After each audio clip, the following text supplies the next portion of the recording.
Assalamualaikum warahmatullahi wabarakatuh. Halo, perkenalkan nama saya Nabila Nurul Zahra dari jurusan Ilmu Hubungan Internasional Universitas Komputer Indonesia dengan NIM 44320009. Dalam video ini, saya akan menjelaskan sedikit tentang salah satu kesenian dari suku Betawi, yaitu lenong. So, let's go to the next segment. Dalam kesenian, orang Betawi memiliki seni yaitu gambang kromong yang berasal dari seni musik Tionghoa, tetapi juga ada rebana yang berakar pada tradisi musik Arab, orkes samrah berasal dari Melayu. Saat ini, suku Betawi terkenal sekali dengan seni lenong, gambang kromong, rebana tanjidor, dan keroncong. Betawi juga memiliki lagu tradisional seperti kicir-kicir. Lenong sendiri adalah sebuah kesenian teater tradisional atau sandiwara rakyat Betawi yang dibawakan dalam dialek Betawi yang berasal dari Jakarta, Indonesia. Kesenian tradisional ini diiringi musik gambang kromong dengan alat-alat musik seperti gambang, kromong, gong, kendang, kempor, suling, dan kecerikan, serta alat musik unsur Tionghoa seperti tehyan, kuangahyang, dan sukong. Lakon atau skenario lenong umumnya mengandung pesan moral, yaitu menolong yang lemah, membenci kerakusan, dan perbuatan tercela. Bahasa yang digunakan dalam lenong adalah bahasa Melayu dengan dialek Betawi. Lenong berkembang sejak akhir abad ke-19 atau awal abad ke-20. Pada mulanya, kesenian ini dipertunjukkan dengan mengamen dari kampung ke kampung. Pertunjukan diadakan di udara terbuka tanpa panggung. Ketika pertunjukan berlangsung, salah seorang aktor atau aktris mengitari penonton sambil meminta sumbangan secara sukarela. Selanjutnya, lenong mulai dipertunjukkan atas permintaan pelanggan dalam acara-acara di panggung hajatan seperti resepsi pernikahan.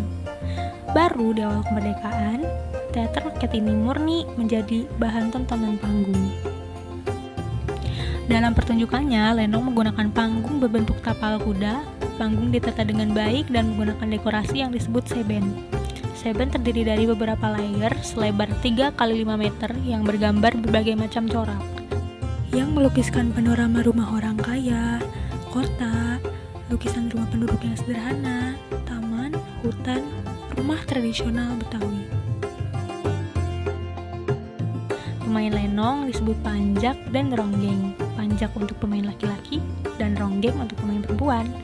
Jumlah pemain dalam pertunjukan lenong Betawi pun tidak terbatas, tergantung kebutuhan ceritanya. Dilihat dari bentuk ceritanya, lenong ada dua jenis, lenong denes atau dinas dan lenong preman atau jagoan. Lenong denes yaitu berasal dari kata denes dalam dialek Betawi yang berarti dinas atau resmi. Aktor dan aktrisnya umumnya mengenakan busana formal dan kisahnya bersetting kerajaan atau lingkungan kaum bangsawan. Bahasa yang digunakan pada genre ini merupakan bahasa Melayu halus, seperti kakanda, adinda, tuanku, baginda, ratuku. Lenong denes dianggap sebagai perkembangan dari beberapa bentuk teater rakyat Betawi yang dewasa ini sudah punah, seperti wayang Sumedar, wayang Senggol, dan wayang Dermuluk. Lenong denes ini menyajikan cerita-cerita kerajaan dalam pementasannya, antara lain contohnya Indra Bangsawan, Jula-Juli Bintang 7, dan cerita 1001 Malam. Adegan-adegan perkelahian dalam lenong denes tidak menampilkan silat, tetapi tinju, gulat, dan main anggar. Kedua, ada lenong preman, membawakan cerita drama rumah tangga sehari-hari, ataupun disebut juga lenong jago.